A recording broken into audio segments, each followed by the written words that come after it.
이곳은 살아있는 사람들의 육체와 영혼을 치유하기 위해 여전히 세상을 떠난 조상들의 영혼을 간절하게 부르는 카리브해의 어느 신비로운 작은 섬입니다. 이곳에서는 가족이라는 공동체가 아버지를 중심으로 돌아가지 않고 굳건한 어머니를 중심으로 돌아가며 삶의 뿌리를 이어갑니다. 거대한 폭풍조차 이 섬의 존재를 잊고 비켜간 탓에 이곳에 사는 주민들. 대부분은 태어나서 단 한 번도 무시무시한 폭풍우를 직접 목격한 적이 없다고 말하는 평화로운 장소입니다. 오늘 우리가 함께 그 숨겨진 이야기를 파헤쳐볼 이곳은 바로 퀴라소입니다.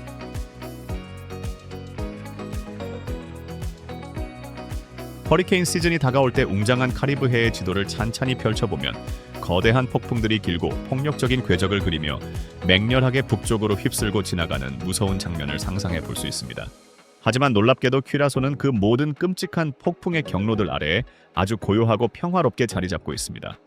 이 섬은 적도에서 북쪽으로 약 12도 정도 떨어진 아주 절묘한 위치에 자리하고 있으며 거대한 대서양 허리케인들이 주로 따라가는 주요 경로에 바로 아래 베네수엘라 해안에서 불과 65km 40마일 정도밖에 떨어져 있지 않은 곳에 위치해 있습니다. 덕분에 그 무시무시하고 거대한 폭풍들은 언제나 이 섬을 아무런 피해 없이 그냥 스쳐 지나가 버리고 맙니다. 이곳에 사는 현지 사람들은 평생 동안 창문 위로 폭풍을 막기 위한 두꺼운 판자를 단 한 번도 덧대어 본 적이 없이 그저 평화롭고 고요하게 늙어갑니다. 그러나 이 섬을 잔인한 폭풍으로부터 구해주었던 바로 그 똑같은 하늘이 동시에 이 섬을 끔찍하게 굶주리게도 만들었습니다. 퀴라소라는 이 장소는 비가 거의 내리지 않는 매우 건조한 방언조 기후를 띠고 있습니다. 이곳이 1년 동안 받는 비의 양은 약 550mm에 불과한데 이는 대략 22인치에 해당하는 강수량이며 비가 자주 내리는 런던과 같은 도시가 1년 동안 받는 강수량의 절반 정도밖에 되지 않는 아주 메마르고 적은 양입니다.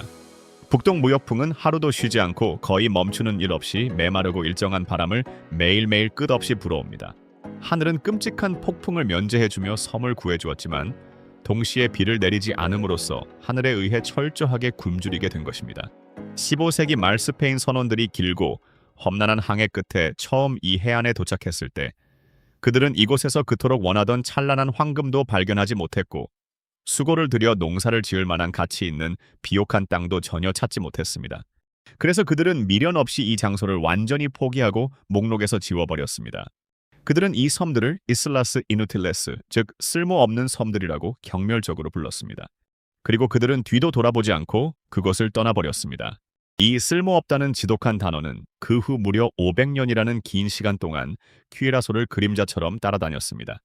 하지만 이 섬은 그 끔찍한 단어가 결코 예측하거나 상상하지 못했던 놀랍고도 위대한 일들을 스스로 해냈습니다.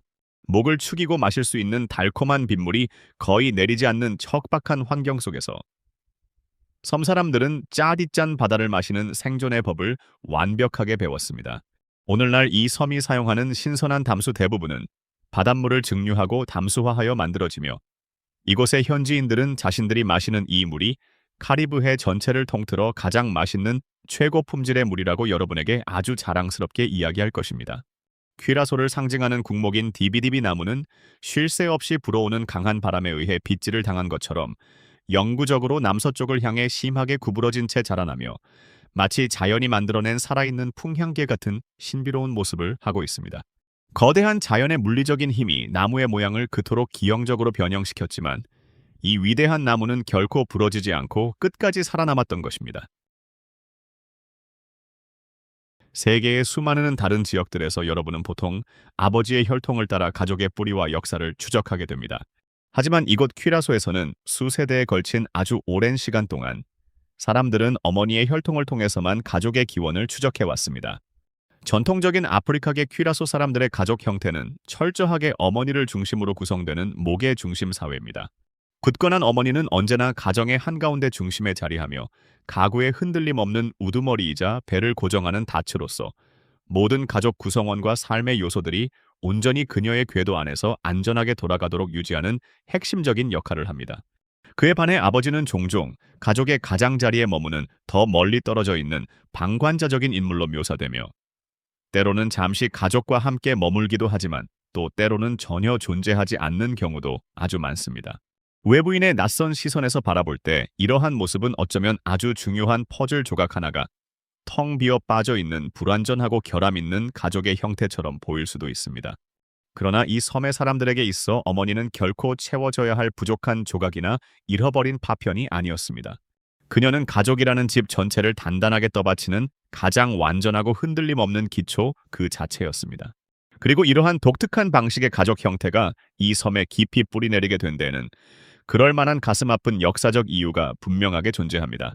많은 인류학자들은 이런 어머니 중심의 목의 패턴이 아프리카계 카리브해 지역 사회에서 나타나는 아주 두드러지고 공통적인 특징이라고 상세히 설명하며 그 깊은 뿌리를 이 섬이 겪어온 역사에서 가장 잔인하고 가혹했던 인구 통계학적 산술에서 찾고 있습니다. 과거에 잔혹했던 플랜테이션 농업 시스템 아래에서 노예 신분이었던 남성들은 끊임없이 다른 곳으로 강제 이동을 당해야 했고 물건처럼 팔려갔으며 고된 노동을 위해 멀리 외딴 곳으로 보내져야만 했습니다. 그들은 계속해서 그리고 반복적으로 자신들의 가정으로부터 무참하게 찢겨나갔습니다. 그런 가혹하고 절망적인 상황 속에서도 무너지지 않고 굳건하게 남아있던 유일하고도 변함없는 상수는 바로 어머니뿐이었습니다. 따라서 가정을 이끌고 통제하는 권위는 자연스럽게 그 잔인한 환경 속에서 살아남을 수 있는 유일한 사람에게 정착되었습니다. 아이들을 포기하지 않고 기르며 가족들을 어떻게든 먹여 살리고 그들에게 주어진 그토록 적고 턱없는 자원들을 도대체 어떻게 나누어야 할지 피눈물 나게 결정했던 그 강인한 여성에게 모든 가정의 권위가 주어졌던 것입니다. 그 끔찍한 고난과 시련의 역사 속에서 자라난 것은 그들만의 독특한 생존의 건축물이었습니다. 연구자들은 친척들로 이루어진 거대한 연결망과 그들이 흔히 방문 관계라고 이름 붙인 독특한 형태의 유대에 대해 상세하게 묘사합니다. 이는 남성이 비교적 자유롭게 오고 갈 수 있는 느슨한 관계인 반면에 이 섬의 아름다운 풍경 위로 번듯하게 세워진 수많은 현대적인 기독교 교회들의 모습에도 불구하고 그 평온한 표면 바로 아래에는 훨씬 더 오래되고 신비로우며 강력한 영적인 세계가 여전히 아주 조용하게 그러나 역동적으로 움직이고 있습니다. 그 은밀한 세계에는 자신들만의 고유한 이름이 분명히 존재합니다. 모나멘투라는 이름의 이 종교는 아프리카계 카리브해 사람들의 전통적인 신앙으로 세상을 떠난 조상들과의 영적인 접촉, 그리고 이 오랜 전통 속에서 고유한 이름으로 불리는 여러 정령들과의 깊은 소통을 중심으로 단단하게 형성되었습니다. 그리고 이 신앙을 굳게 믿고 실천하며 따르는 사람들은 자신들이 일상적으로 사용하는 단어 하나하나에 대해 매우 신중하고 조심스러운 태도를 보입니다. 그들은 외부인들이 의미를 잘 모르고 흔히 사용하는 가벼운 용어들 대신에 몬타멘투라는 본래의 정확한 이름으로 불리기를 강력하게 선호합니다.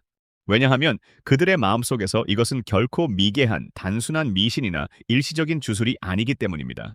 이것은 엄격하게 정해진 의식이 있고 기념일을 엄숙하게 지키는 종교적인 달력이 있으며 복잡한 입문 과정과 자신들만의 신성하고 비밀스러운 공간까지 모두 완벽하게 갖춘 가장 완전하고 깊은 의미의 진짜 종교입니다. 그것을 올바르고 정확한 이름으로 부르는 것은 세상의 다른 모든 신앙들이 당연하게 기대하는 것과 똑같은 수준의 존중을 정당하게 요구하는 그들만의 매우 중요한 방식입니다. 이 깊은 신앙과 나란히 이어져 오면서 섬 사람들의 삶 속에 스며든 부루아라고 널리 알려진 더 넓은 범위의 다양한 관습들도 존재합니다. 능련된 부루아 전문가들은 사람들에게 좋은 행운을 끌어오기 위한 특별한 부적을 정성껏 준비하거나 누군가 자신에게 악의적으로 걸었다고 굳게 믿는 끔찍한 저주나 해악을 안전하게 풀기 위해 땀 흘려 일하기도 하며 다가올 미래의 미지의 징조를 날카롭게 읽어내거나 이미 세상을 떠나버린 사랑하는 사람들과 다시 소통할 수 있는 영적인 통로를 신비롭게 열어주기도 합니다. 그리고 바로 이 지점에서 부루아가 이 섬 사람들에게 진정으로 어떤 의미를 가지는지가 아주 명확하고 분명하게 드러납니다. 부루아 치유사는 단순히 신체의 겉으로 드러나는 질병이나 육체적인 아픔만을 치료하는 평범한 의사가 결코 아닙니다. 그들은 사람들 사이에 처참하게 망가진 관계와 심하게 다투어 멀어진 일들, 그리고 이웃들 사이에 오랫동안 쌓인 깊고 어두운 원한까지도 모두 함께 어루만지고 치료합니다. 이들이 세상을 깊이 있게 바라보는 영적인 관점에서는 사람들 사이에서 발생하는 복잡한 문제들과 한 사람의 신체 내부에서 발생하는 고통스러운 문제들이 모두 똑같이 눈에 보이지 않는 하나의 같은 근원지에서 비롯된다고 굳게 믿기 때문입니다. 그리고 그 두 가지 문제 모두 올바른 영적 치유를 통해 완벽하게 바로잡힐 수 있다고 확신합니다. 이 모든 복잡하고 신비로운 것들은 어느 날 갑자기 하늘에서 뚝 떨어져 우연히 생겨난 것이 절대 아닙니다. 이것은 수세대에 걸친 아주 긴 시간 동안 이어져 온 아프리카의 강렬한 종교와 서양의 기독교, 그리고 이 섬의 가장 최초 거주자였던 아라와크 원주민들의 훨씬 더 오래되고 원시적인 토착 신앙들이 한데 섞여 만들어진 엄청나게 깊고 깊은 융합의 역사적 결과물입니다. 1788년에 기록된 한 낡은 재판 사건의 기록은 이 전통 신앙을 실천했다는 이유만으로 사람들에게 무자비하게 유죄를 선고했는데, 이는 당국의 권력자들이 이미 200년도 훨씬 더 전부터 이 강력한 북의 이름은 탐부라고 불리며 이 섬이 겪어본 역사상 가장 최악이고 잔인했던 가혹한 조건 속에서 눈물과 함께 태어났습니다. 17세기 이후 이곳으로 강제로 끌려와 비참한 노예가 된 아프리카인들은 북과 인간의 목소리, 그리고 심장의 박자와 사람들이 둥글게 모여 만든 맨몸의 원형 등 말 그대로 거의 아무것도 없는 절대적인 무의 상태에서 이 위대한 것을 창조해냈습니다. 탐부는 억압받는 그들에게 있어 세상의 소식을 전하는 신문이었고, 억울함을 호소하는 법정이었으며, 동시에 그들의 영혼을 위로하는 교회 역할을 하는 모든 것이었습니다. 그것은 그들이 자신들이 원래 지구 반대편에 어디에서 왔는지를 결코 잊지 않고 꽉 붙잡을 수 있는 유일한 생존의 방법이었고, 다른 어떤 방법으로는 권력자들 앞에서 결코 소리내어 말할 수 없었던 뼈 아픈 진실들을 용기 있게 이야기할 수 있게 해주는 유일한 수단이었습니다. 탐부는 오늘날 종종 퀴라소의 블루스라고 아주 슬프고도 아름답게 불리기도 합니다. 이 음악을 앞에서 이끌어가는 핵심적인 목소리는 대부분의 경우 놀랍게도 여성의 몫이었습니다. 그녀가 날카롭고 세상의 이치를 꿰뚫어보는 통찰력 있는 가사 한 줄을 선창하면 둥글게 모인 군중들이 그에 뜨겁게 화답하며 노래를 부릅니다. 이러한 선창과 후창의 역동적인 과정 속에서 억압받던 사람들은 권력을 가진 자들에게는 결코 소리내어 말할 수 없었던 자신들만의 진실을 아주 당당하게 노래했습니다. 그리고 바로 그 이유 때문에 모든 권력을 움켜쥔 자들은 이 북소리를 뼛속 깊이 두려워하게 되었습니다. 수세기 동안 지배층이었던 가톨릭 교회와 식민지 당국은 탐부가 사회적으로 매우 부도덕하고 체제를 위협하는 위험한 것이라고 끊임없이 강력하게 규탄했습니다. 하지만 그들이 마음속 깊은 곳에 가졌던 진짜 두려움은 단순한 도덕성이나 종교적인 예절에 관한 것이 전혀 아니었습니다. 하나의 북을 한가운데 중심에 두고 사람들이 둥글게 함께 모이는 행위는 사람들 사이에 무언가 거대하고 폭발적인 것을 만들어냈습니다. 그것은 억압에 맞서는 공유된 정신이었고, 두려움을 이겨내는 용기였으며, 우리가 모두 하나로 연결된 공동체라는 아주 강렬한 소속감이었습니다. 이 섬에서 오늘날까지도 잊히지 않고 계속해서 이야기되는 1795년에 거대한 노예 반란이 일어난 직후 당국은 두려움에 떨며 탐부와 몬타멘투를 둘 다 철저하고 가혹하게 금지했습니다. 심지어 1936년에는 이 북을 치는 행위 자체가 전면적으로 불법화되기까지 했습니다. 탐부가 다시 합법적인 지위를 얻어 자유롭게 울려 퍼지게 된 것은 1952년이 되어서야 겨우 가능했습니다. 북 자체는 총이나 칼처럼 사람을 해치는 무기를 들 수 없는 단순한 나무와 가죽으로 된 악기일 뿐입니다. 하지만 무려 200년이라는 긴 시간 동안 당국은 마치 이 북이 세상에서 가장 위험하고 치명적인 무기라도 되는 것처럼 극도로 경계하며 취급했습니다.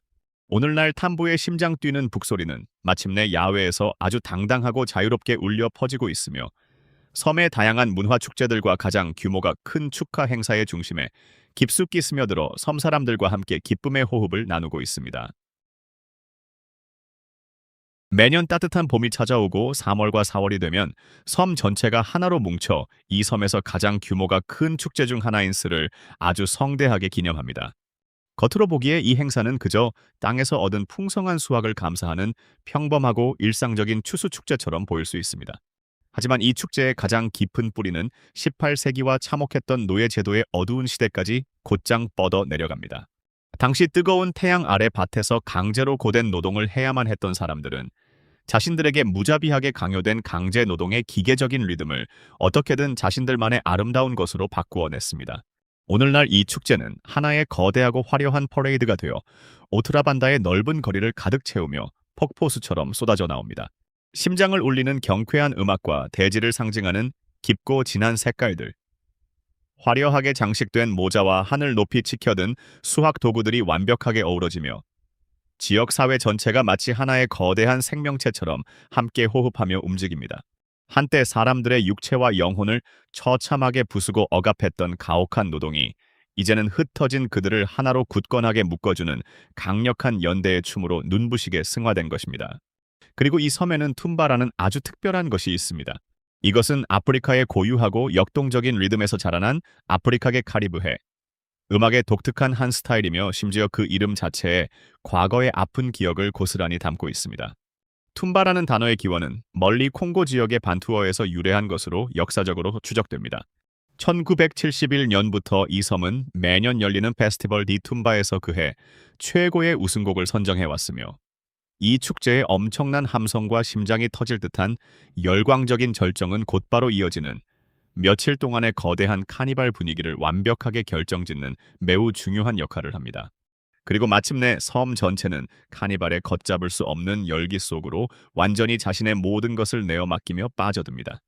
몇 주 동안 섬의 달력은 화려한 퍼레이드와 우뚝 솟은 거대한 의상들 거리를 가득 채우는 음악 트럭들과 화려한 깃털로 장식한 눈부신 여왕들의 행사로 가득 채워지며 제 수요일에 엄숙한 고요함이 찾아오기 직전에 열리는 화려한 작별 퍼레이드를 향해 그 폭발적인 열기를 계속해서 고조시킵니다. 탐부아스 그리고 툼바는 이 모든 열광적인 축제의 과정 속에서 하나로 완벽하게 어우러지며 함께 비상합니다. 한때는 단지 함께 모이는 것조차 엄격하게 통제받고 금지되었던 사람들이 이제는 섬의 모든 거리를 완전히 장악하고 통제하며 자신들이 진정 누구이며 어떤 역사를 가진 사람들인지를 온 세상에 당당하게 드러내며 기뻐하고 축하하고 있습니다. 축제에 시끄러웠던 음악이 서서히 잦아들고 나면 이 섬은 현지인들이 당신에게 이 섬에 왔다면 반드시 경험해보라고 끈질기고 적극적으로 권유할 또 다른 따뜻한 위안을 조용히 식탁 위에 제공합니다. 단 하나의 요리로 이 섬이 가진 길고 복잡한 전체 역사의 이야기를 모두 설명할 수 있다면 그것은 단연코 캐시 예나라는 요리일 것입니다. 이 요리는 둥근 형태의 커다란 고다 치즈나 에담 치즈의 속을 파낸 다음 그 빈 공간 안에 향신료와 올리브 케이퍼, 양파, 토마토와 함께 푹 끓인 닭고기 스튜를 빈틈없이 가득 채우고 겉을 둘러싼 단단한 치즈 껍질이 부드럽게 녹아내리며 아름다운 황금빛으로 변할 때까지 뜨거운 오븐에서 천천히 구워내는 아주 특별한 요리입니다. 이것은 퀴라소의 자랑스러운 국가대표 요리입니다. 그리고 이 요리 뒤에 숨겨진 흥미로운 이야기는 섬 전체의 굴곡진 역사를 작게 축소해 놓은 완벽한 축소판과도 같습니다. 이 요리는 끔찍한 노예 제도가 있던 과거의 시절, 네덜란드 주인들이 치즈에 부드럽고 맛있는 알맹이만 쏙 파먹고 남은 딱딱한 빈 껍질을 남은 고기, 부스러기들과 함께 노예들에게 쓰레기처럼 던져주던 것에서 처음 시작되었다고 전해집니다. 노예들은 자신들에게 주어진 그 빈약하고 초라한 재료들을 가져다가 치즈 껍질 속에 양념된 고기를 꽉꽉 정성껏 채워 넣었고 그것을 불에 구워내어 원래의 평범한 치즈보다 훨씬 더 훌륭하고 맛있는 전혀 새로운 음식으로 놀랍게 재탄생시켰습니다. 거대한 제국의 식탁에서 버려지고 남겨진 초라한 찌꺼기가 한 국가의 가장 큰 자부심을 상징하는 요리로 완벽하게 변모한 것입니다. 심지어 이 요리의 이름조차 그 아픈 역사를 고스란히 담고 있습니다. 캣이라는 단어는 네덜란드어로 치즈를 뜻하는 단어를 이곳의 언어인 파피아멘토어 방식으로 변형하여 발음한 것입니다. 식탁 위에 오르는 다른 수많은 음식들. 역시 이와 마찬가지로 다양한 문화가 복잡하게 섞여 있습니다. 크리오요 요리라는 것은 네덜란드, 인도네시아, 아프리카, 그리고 라틴 아메리카의 주방에서 조금씩 훌륭한 영향을 받아 융합되어 만들어졌습니다. 염소 고기를 사용하여 오랜 시간 동안 정성을 다해 천천히 끓여내는 스토바라는 스튜가 있고 폴렌타와 비슷한 옥수수 가루로 만든 푼치라는 든든한 사이드 메뉴가 있으며 따뜻하고 바삭하게 튀겨낸 페스트리인 파스테치도 식탁을 장식합니다. 심지어 옛날 방식을 고집스럽게 그대로 간직하고 있는 사람들은 이구아나를 푹 끓여 만든 소피 유아나라는 독특하고 전통적인 수프를 귀한 손님에게 대접하기도 합니다. 그리고 이 섬에서 전 세계로 수출하는 가장 유명한 수출품이 하나 있는데 그 이름 속에 이 섬의 정체성을 숨긴 채 세상 사람들에게 아주 널리 알려져 있습니다. 푸르고 선명한 바다 빛깔을 띠는 매혹적인 리큐어인 블루 퀴라소는 라라하라는 과일의 말린 껍질을 정성껏 사용하여 만들어집니다.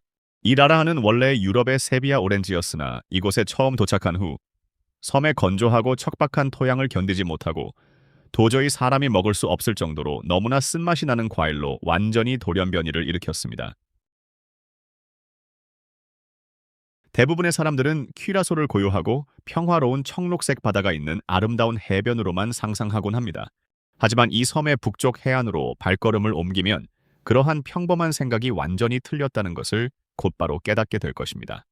거칠고 길들여지지 않은 대서양을 마주하고 있는 해안가에는 7개의 작은 만이라는 뜻을 가진 셰테 복화가 자리 잡고 있으며 그곳에서는 탁 트인 넓은 바다에서 밀려온 거대한 너울이 다듬어지지 않은 날카로운 석회암 절벽에 끊임없이 거칠게 부딪히고 있습니다. 복화 피스톨이라고 불리는 특별한 장소에서는 거친 바닷물이 바위 사이에 아주 좁은 틈새로 강제로 밀려 들어가며 마치 진짜 총소리처럼 귀를 찢는 듯한 엄청난 굉음과 함께 하늘 높이 폭발하듯 치솟아 오르는데 이것이 바로 그곳이 그런 독특한 이름을 가지게 된 정확한 이유입니다. 그 역동적인 해안의 바로 뒤편으로는 선인장들이 거대한 군락을 이루며 지배하고 있는 매우 건조하고 가시가 가득한 크리스토펠 국립공원이 섬에서 가장 높은 거대한 봉우리와 함께 장엄하게 솟아 있습니다. 시선을 땅 아래로 돌려 지하로 내려가면 이 섬은 그보다 훨씬 더 오래된 태고의 신비를 고스란히 간직하고 있습니다. 하토 동굴은 수십만 년이라는 아득하고 긴 시간 동안 깎이고 다듬어져 만들어진 거대한 돌방앗간 같은 공간으로 지금은 긴 코를 가진 과일 박쥐들의 평화로운 안식처가 되었습니다. 이곳에는 유럽인들이 이 땅에 발을 들이기 훨씬 이전부터 이미 사람들이 살고 있었습니다. 약 1500년 전 이 섬에 살았던 아라와크 카케티오 원주민들은 이 어두운 동굴 벽면 곳곳에 태양과 물 그리고 신비로운 정령들을 상징하는 경이로운 그림들을 고스란히 남겨두었습니다.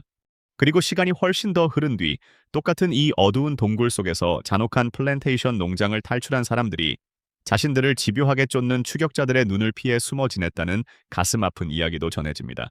당신이 어디를 보아야 할지 그 숨겨진 장소들을 제대로 알고 있다면 이 섬이 선사하는 경이로움은 결코 끝없이 계속됩니다. 살리나 얀코크의 넓은 소금 사막에서는 야생 홍학들이 길가 바로 옆에 얕은 물가를 우아하게 거닐며 먹이를 찾고 있는데 그들의 아름다운 분홍빛 깃털은 그들이 얕은 물에서 섭취하는 브라인 슈림프와 조류에서 자연스럽게 얻어진 색깔입니다. 서쪽 해안을 따라 부드럽게 이어지는 숨겨진 해변들은 당신에게 그 어떤 대가나 입장료도 요구하지 않습니다. 절벽과 절벽 사이에 보석처럼 아늑하게 숨겨진 작고 자유로운 만인 그로테크닙 플라야, 라군 플라야 제레미 같은 곳들이 바로 그런 곳입니다. 그리고 플라야 피스카도에서는 복잡한 투어 프로그램이나 비싼 티켓 없이도 그저 있는 그대로의 자연스러운 섬의 품에 안겨 이곳의 언어는 파피아멘투라고 불리며 당신은 지구상 그 어느 곳에서도 이와 똑같은 언어를 결코 찾아볼 수 없을 것입니다. 이것은 크리올러, 즉 여러 언어가 하나로 복잡하게 얽히고 설켜 만들어진 혼성어입니다. 포르투갈어와 스페인어, 네덜란드어, 그리고 서아프리카의 여러 다양한 언어들뿐만 아니라 이 섬에 이미 존재하고 있던 아라와크 원주민들의 고유한 단어들, 심지어는 히브리어까지 정교하게 하나로 꿰매어져 탄생했습니다. 이 특별한 언어는 잘 정돈된 조용한 교실 안에서 학자들에 의해 만들어진 것이 절대 아닙니다. 이것은 10여 개가 넘는 다양한 아프리카 국가들과 여러 유럽 국가에서 온 사람들이 서로 소통해야만 했던 가혹한 플랜테이션 농장과 분비는 항구에서 철저하게 생존과 필요에 의해 탄생한 언어입니다. 그들은 모두가 함께 공유하고 이해할 수 있는 단 하나의 공통된 혀가 절실하게 필요했고 그래서 그들 스스로 이 아름다운 언어를 직접 만들어냈습니다. 오늘날 파피아멘투는 네덜란드어 영어와 함께 이 섬을 대표하는 세계의 공식 언어 중 하나로 아주 당당하게 자리 잡고 있습니다. 이곳에서는 단 몇 개의 단어만으로도 아주 많은 의미와 마음을 나눌 수 있습니다. 본빈이라는 말은 당신을 진심으로 환영한다는 뜻입니다. 그리고 두시라는 그 따뜻하고 부드러운 단어는 거리의 표지판이나 사람들이 부르는 노래, 가사 속에서뿐만 아니라 평범한 일상적인 대화의 중간중간에 아주 자연스럽게 등장하는데 이는 다른 나라 사람들이 집이나 고향을 의미하는 단어를 애틋하게 사용할 때와 매우 비슷한 느낌을 줍니다.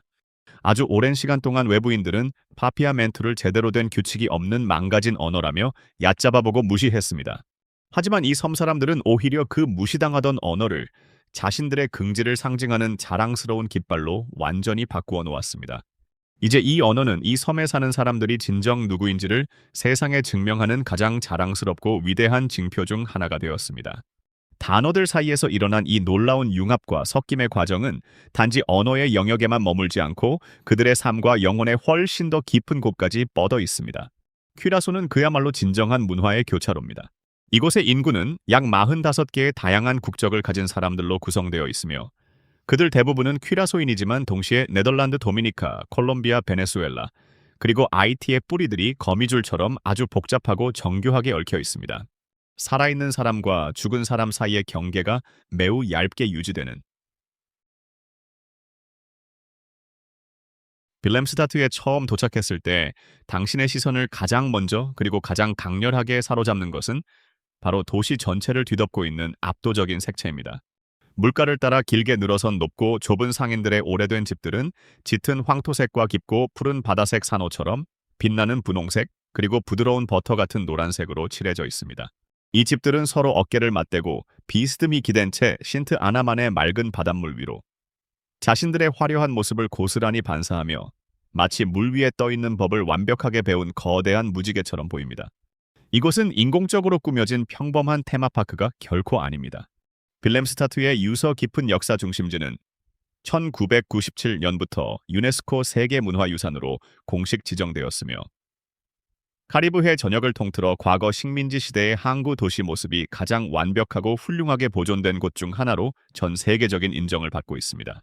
1634년 네덜란드인들이 자연적으로 형성된 깊은 수심의 항구를 중심으로 이 도시를 처음 세웠고 이후 이 도시는 세계의 다른 대륙에서 건너온 수많은 사람들과 무역품, 그리고 다양한 신앙들이 활발하게 교차하는 거대한 중심지로 눈부시게 성장했습니다. 그렇다면 도대체 왜 도시 전체가 이토록 화려한 색깔들로 가득 채워지게 된 것일까요?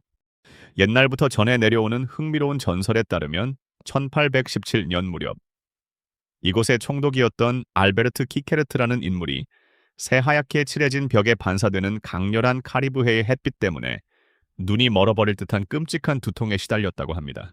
이 전설적인 이야기에 따르면 그는 참다 못해 흰색 페인트의 사용을 전면적으로 금지해버렸고 그 엄격한 명령 덕분에 도시 전체가 거의 하룻밤 사이에 파스텔 톤의 화려한 색깔들로 만발하게 되었다고 전해집니다. 하지만 이와는 조금 다르게 사람들의 입에서 입으로 조심스럽게 속삭여지는 덜 영광스러운 버전의 이야기도 존재하는데 그것은 그 총독이 하필이면 페인트 회사의 지분을 은밀하게 소유하고 있었다는 이야기입니다.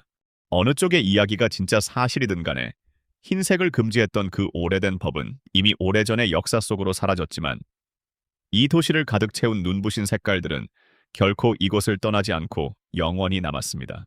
이 도시를 가로지르는 맑은 물을 건너기 위해 당신은 퀸 엠마 브리지를 밟고 지나가게 될 것입니다.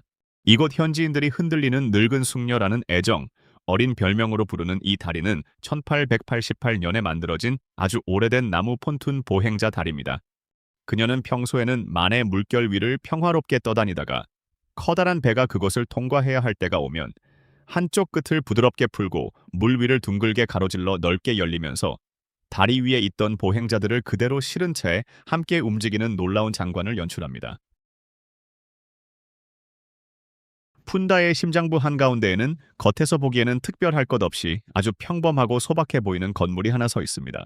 하지만 그 미크베 이스라엘 에마누엘 유대교 회당의 문을 열고 안으로 한 걸음 들어서는 순간 당신은 남북 아메리카 대륙 전체를 통틀어 가장 오랜 시간 동안 끊임없이 사용되어 온 가장 오래된 유대교 회당의 한가운데에 서 있게 됩니다.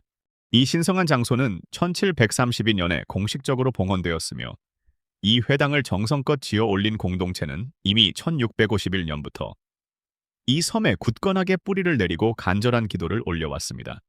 그리고 당신이 시선을 아래로 향하는 순간 바닥을 덮고 있는 아주 특별한 것을 보게 될 것입니다.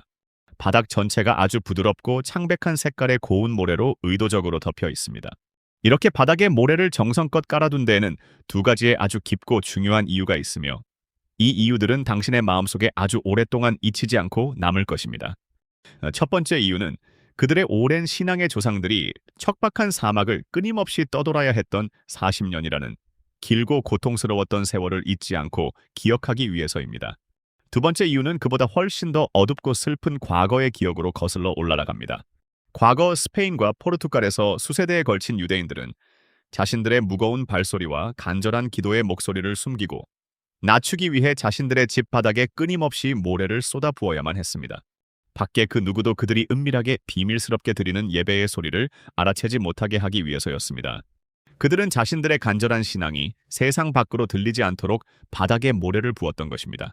이 평화로워 보이는 섬에서조차 한때는 간절한 기도마저 침묵 속에서 조용히 움직이는 법을 뼈저리게 배워야만 했던 슬픈 역사가 존재합니다. 왜냐하면 바로 그러한 아픈 역사를 가진 사람들이 이곳으로 도망쳐 왔기 때문입니다. 스페인과 포르투갈 전역에서 자신들을 짐승처럼 사냥하고 핍박하던 잔혹한 종교 재판소를 피해 필사적으로 도망치던 세파르디 유대인들은 17세기 이후 네덜란드에 상대적으로 관대했던 종교적 포용 정책의 안전한 보호를 받으며 이 섬 퀴라소에서 마침내 작은 피난처를 찾을 수 있었습니다. 그들은 이곳에서 그저 목숨을 부지하며 생존하는 데 그치지 않았습니다. 그들은 아주 눈부시게 번영하고 성장했으며 퀴라소는 초기 미국만큼이나 멀리 떨어진 척박한 지역에서 힘겹게 살아가는 다른 유대교 교구들에게 큰 도움을 보낼 정도로 아메리카 대륙 전체에서 가장 크고 중요한 유대인 중심지 중 하나로 거듭났습니다. 그들의 강렬한 존재감은 이 섬의 언어 깊숙한 곳까지 완전히 스며들었습니다. 세파르디 유대인들은 아프리카계가 아닌 이주민 공동체 중에서는 가장 먼저 파피아멘투를 흔쾌히 받아들이고 사용한 사람들이었으며 그들은 이 언어에 자신들만의 지울 수 없는 깊은 지문을 뚜렷하게 남겼습니다. 학자들이 유대 파피아멘투라고 부르는 이 독특한 변형, 도시를 물들인 아름다운 색깔들이 탄생하기 전, 화려한 축제의 음악이 울려 퍼지기 훨씬 이전, 이 섬에는 지금까지도 결코 갚기를 멈추지 못한 아주 깊고 무거운 빚이 하나 남아 있습니다. 무려 한 세기가 넘는 긴 시간 동안 퀴라소는 네덜란드 서인도 회사의 가장 거대하고 끔찍한 노예 보관소 역할을 했습니다.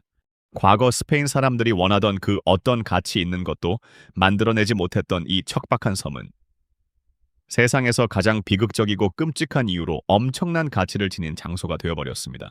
그것은 바로 섬이 가진 천연 항구와 그 항구를 통해 짐승처럼 강제로 끌려가야만 했던 무수한 인간들 때문이었습니다. 그러던 중 1795년에 어느 날이 찾아왔습니다. 큰입이라고 불리던 잔혹한 플랜테이션 농장에서 툴라라는 이름의 한 굳건한 남자가 억압적인 노동을 단호하게 거부했고 그가 홀로 외롭게 저항했던 시간은 아주 찰나의 순간에 불과했습니다. 혁명의 불길에 휩싸인 프랑스가 마침내 노예 제도를 완전히 폐지했다는 희망찬 소식이 바다를 건너 이 섬에까지 도달했고 툴라는 그 소식을 듣자마자 너무나도 명백하고 당연한 결론을 세상 밖으로 큰 소리로 외쳤습니다. 만약 저 먼 곳의 사람들이 자유를 얻었다면 이곳 퀴라소에 있는 우리들에게도 마땅히 그 자유가 주어져야만 한다는 진실이었습니다.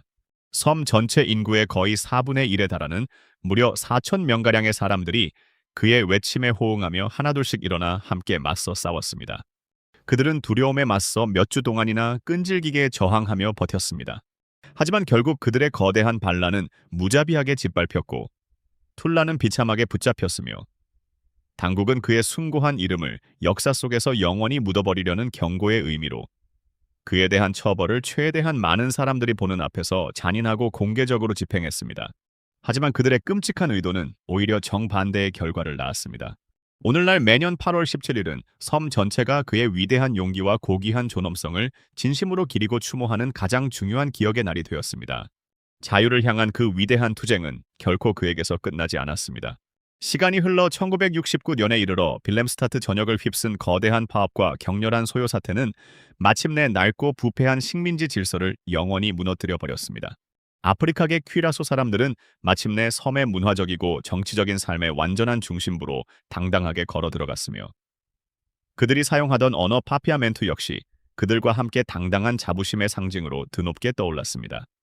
당시는 섬 곳곳에 여전히 흩어져 있는 란트 하우스, 즉 오래된 플랜테이션 농장 저택들과 한때 탈출한 사람들이 필사적으로 숨어 지냈던 하토의 어두운 동굴들 속에서 그 오래되고 아픈 역사의 흔적들을 지금도 뚜렷하게 추적해 볼 수 있습니다.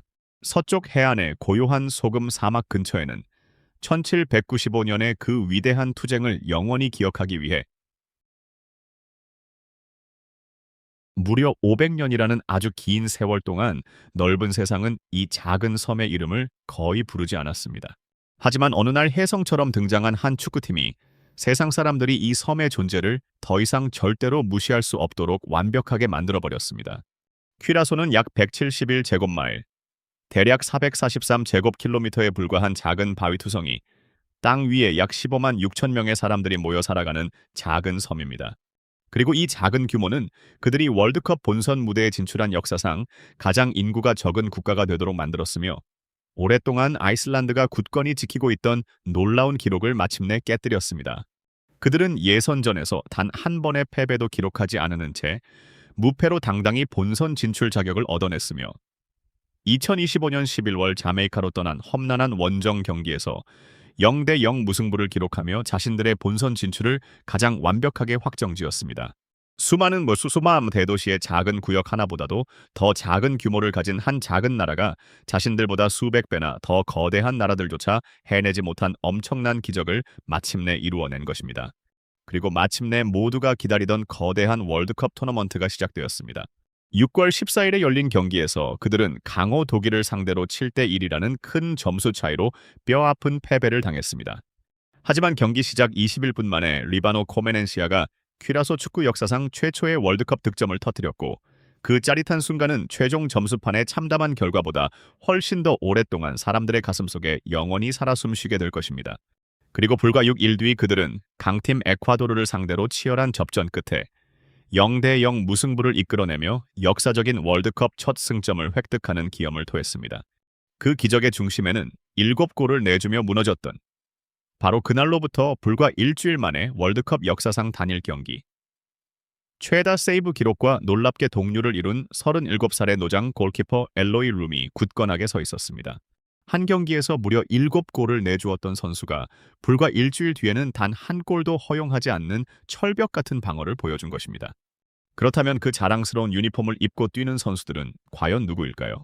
딕 아드보카트라는 노련하고 경험 많은 네덜란드인 감독이 이끄는 이 위대한 팀은 놀랍게도 네덜란드에서 태어나고 자랐지만 자신들의 부모님이 태어난 조국의 섬을 위해 기꺼이 다시 돌아온 퀴라속의 혈통의 선수들로 대부분 구성되어 있습니다. 고향을 떠나 뿔뿔이 흩어졌던 디아스포라가 마침내 자신들의 진정한 고향으로 다시 돌아온 것입니다. 이번 월드컵을 통해 이 섬에 대해 호기심을 갖게 된 모든 분들을 위해 언론의 화려한 헤드라인 뒤에 숨겨진 진짜 퀴라소의 모습을 여기에 조금 더 자세히 소개합니다. 이 섬은 2010년부터 네덜란드 왕국 내에서 자치적인 권리를 인정받은 독립적인 자치국가로서 세계의 공식 언어를 활발하게 사용하고 있습니다. 이곳에서 사용하는 화폐는 유럽의 유로화가 결코 아니며 이는 많은 방문객들이 끊임없이 자주 저지르는 흔한 실수 중 하나입니다. 2025년 3월부터 이 섬은 미국 달러에 고정된 가치를 지니는 카리브해 길더라는 고유한 화폐를 공식적으로 사용하고 있습니다. 이곳에서의 삶은 주변의 더 크고 화려한 이웃 국가들에 비해 지갑 사정에 훨씬 더 다정하고 부드럽습니다. 도심 한가운데의 집세조차 한 달에 $1,000가 차이 되지 않는 경우가 아주 많기 때문입니다. 이곳의 치안과 안전에 대해 가장 정직하고 정확하게 대답하자면 매우 균형 잡힌 시각이 필요합니다.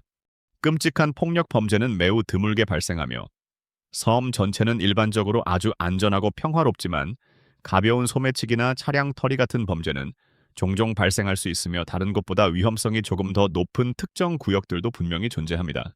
일부 사람들이 상상하는 것처럼 무시무시하고 위험한 곳은 결코 아니지만 그렇다고 해서 상식적인 주의력을 완전히 끄고 다녀도 될 만큼 완벽하게 방심할 수 있는 장소도 결코 아닙니다. 이렇게 작고 눈에 띄지 않는 곳이 전 세계를 상대로 팽팽한 무승부를 이끌어낼 수 있을 만큼 놀라운 힘을 가졌다면 이 섬은 앞으로도 계속해서 관심 있게 지켜볼 만한 충분한 가치가 있는 곳입니다. 지구상에서 아직 발견되지 않고 무심코 지나쳐버린 또 다른 놀라운 구석구석의 이야기들을 놓치지 않고 싶으시다면 지금 바로 구독 버튼을 눌러주시기 바랍니다. 시청해주셔서 감사합니다. 댓글을 남겨주시고 좋아요와 구독 버튼을 눌러주세요. 앞으로 더 재미있는 영상으로 찾아뵙겠습니다. 다음 영상에서 만나요.